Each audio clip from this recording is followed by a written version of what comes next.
guys, I feel like it's been a while since I've done a makeup video, and I'm actually just getting ready to go to the vineyard today. It's like the hottest day of the year so far. So I actually thought this was the perfect time to show you kind of like updated summer glam and what I do to make my makeup last in this heat. I actually slept with my hair in plaits last night, which was great because my hair was one out of my face, but obviously waking up this morning with nice wavy hair as well. I'm just touching up a few sections with my Beauty Works waver, and then we can get on with the glam. I do think I'm a little bit mad putting on makeup in this heat though, I can't lie. The thing is, this heat abroad is absolutely fine, but when it's in the UK, it's not okay. Just quickly before I get into makeup, I'm going to put some of the Pop and Lock from Colour Wow into my hair. This is kind of like a thick serum, but I find this kind of gives more like wet look vibes, which I think is quite nice with wavy hair. It also will help smooth away these flyaways on the top. I'm also attempting to film a TikTok transition video at the same time as doing this, and I so feel like I'm gonna forget. If it works out, I might include it at the end of the video,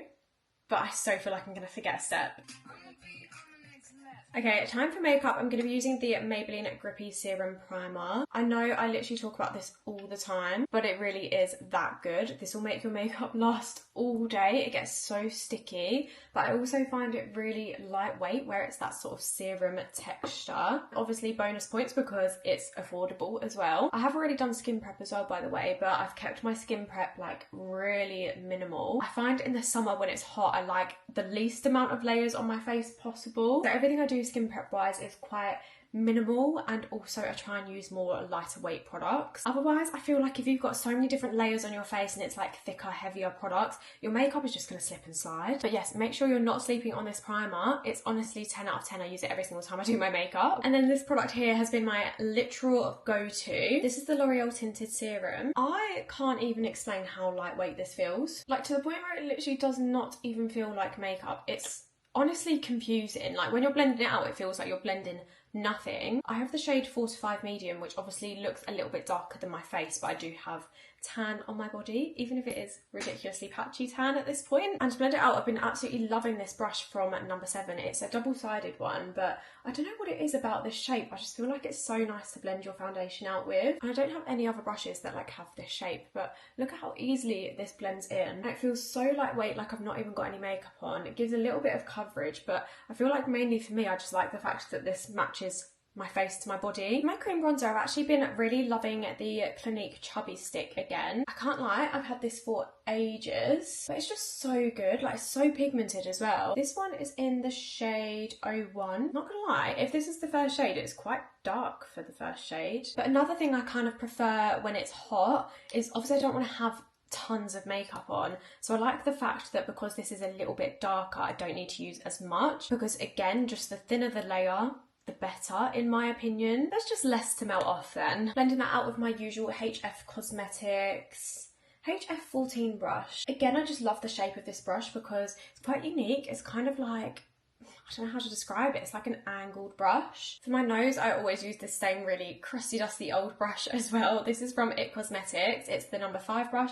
Don't know if this is still a thing, but it's literally my favourite thing ever. With my nose, I try and make it like a little bit more lifted, which is why I do that line on the top. Really not the best sign that I've had to get the fan out already. Oh my god, how cute are my earrings, by the way? These are from Boho Moon. They're little starfishes. I normally have my like Astrid and Miu kind of like stars, I guess, but I thought I'd swap them out for little starfishes while we've got some hot weather in the UK. Okay, concealer time. This is my favourite summer concealer. It's the Arborian Super B. Okay, just ran out of storage, but we're back. I don't know where it cut me off, but this is my favourite summer concealer from Arborian. This has SPF 25 in as well, and it feels so lightweight. Like, I'm not gonna say it's the most full coverage thing I have ever used, but I think that's fine for summer. I don't know why. I feel like in winter I always go fuller coverage, but in summer, I don't mind having like a bit more skin showing, and I just love how lightweight this feels. Mine is in the shade Claire. I actually use a dry sponge to blend out my concealer. So I'm not gonna lie, me doing this started off as laziness, but now I actually really like it. Like I said, it genuinely started off as laziness, but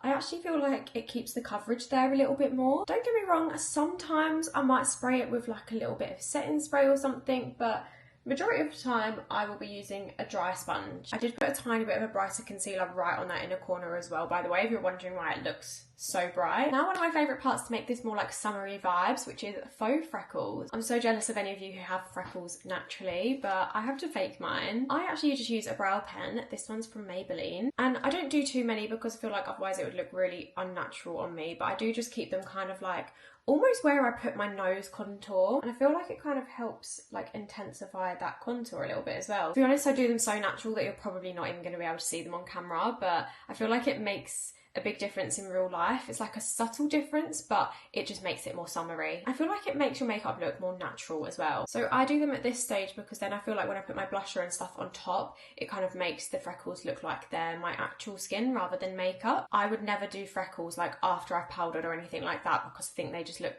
fake. So life hack, do it at this stage now, before you've done your blusher, before you've powdered and all that, and they'll look so much more natural. Okay, for blusher, I'm going to use this. And I know this probably looks really scary, but I feel like in the summer, I love a reddy blush because it looks more like kind of sunburn vibe, which sounds really bad. Yeah, I don't know how to describe it. I just feel like a red blush is just stunning in the summer. This one's from Rare Beauty. It is the shade Grateful. And again, like I was saying with layers and stuff before, this is so incredibly pigmented that you need the smallest amount. And I know I'm going to sound like a broken record, but the less makeup you've got on the face, the less it's going to move around. So yeah, this sort of colour is stunning. Don't be scared of it. I'm going to pop that on the top of my cheeks and also over my nose because like I said, for like the sunburnt sort of vibe, and it will make those freckles look like they're on my skin. Sorry, I just realised that you were quite zoomed out then. I've just zoomed you back in. I hope it's easier to see everything now. Now, obviously powder is so important for summer makeup. Got lovely hair hanging off of my puff. And I feel like we all know by now that I literally always use the Huda Beauty powder. So I'm setting underneath my eyes and the centre of my face with this. I've got the shade, I want to say Pound Cake.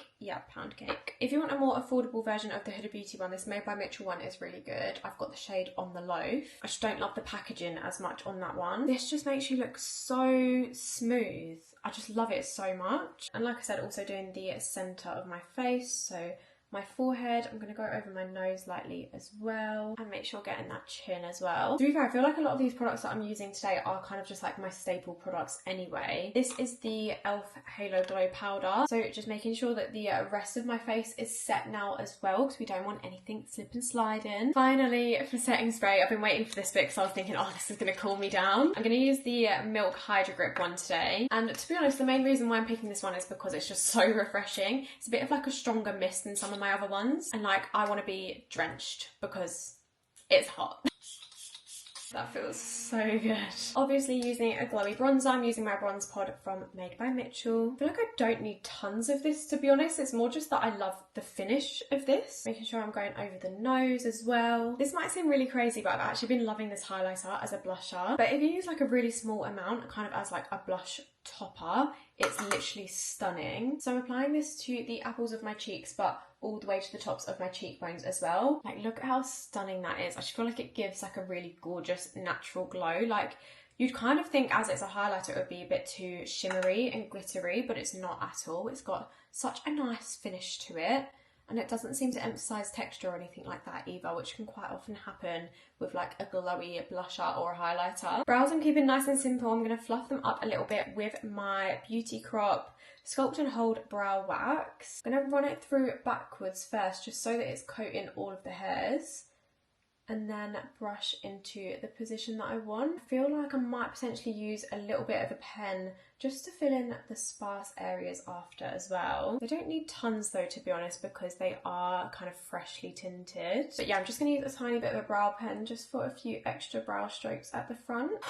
God, I feel like everything's going wrong in this video. I'm like sweating, ran out of storage on the SD card, and now the camera is dying. I do actually need to film a separate video for a different platform on my eyelashes, which is my next step. So I'm going to go and do that while I charge my camera, and then I'll be back. I'm back, the lashes are done. I absolutely love these lashes so much because they're winged out, but I feel like they kind of give like a spiky wet look effect as well. Let me show you what they look like. They are these winged out ones from Tattoo Lashes. I'm literally obsessed. I feel like they really like bring the look together. But anyway, now for lips. The Huda Beauty lip contour stains literally do not budge. So I've been really into these because, sorry, I shouldn't do that while I'm talking. You literally don't need to reapply them, and I feel feel like when it's hot, can you be bothered to reapply a lipstick? No. So lip liner stain, this is the way forwards. That's actually a darker shade than I'd normally use. This is the one I meant to pick up. This is in the shade Soft Nude. It still is quite dark though for like a nude shade. Oh, just look how stunning that is though. You can get such a sharp line with it, considering it's like a felt tip. You wouldn't expect that you'd get a sharp line from that, but you actually do. I've seen some people online saying that theirs have like dried out, but I've been storing mine like this in a pot and I've not had an issue, so maybe store them like this if you have got them. Okay, and literally my final step is a little bit of lip balm. This one is the NARS Orgasm Lip Balm. I had this years ago when I was younger, but I recently got it again in PR actually, and I forgot how much I love it. It's literally stunning. Such an easy thing to top up with as well and just shove it in your handbag. But yeah, that is it. That's my summer makeup all done. I'm not sure if I'm like feeling this hair. I think it's just because it's so different to what I normally do. Yeah, hopefully there's been some tips and tricks in here that might help you with your summer makeup. To be fair, I didn't actually mention it, but I feel like these Invisi lashes are actually such a good summer hack as well, because you don't have to worry about like mascara transferring or anything. Like you literally just pop these on with the Invisi lash glue and they'll last like a week. But yeah, I hope you enjoyed this video and I will see you in the next one. Oh, and PS, I think I got my transition video.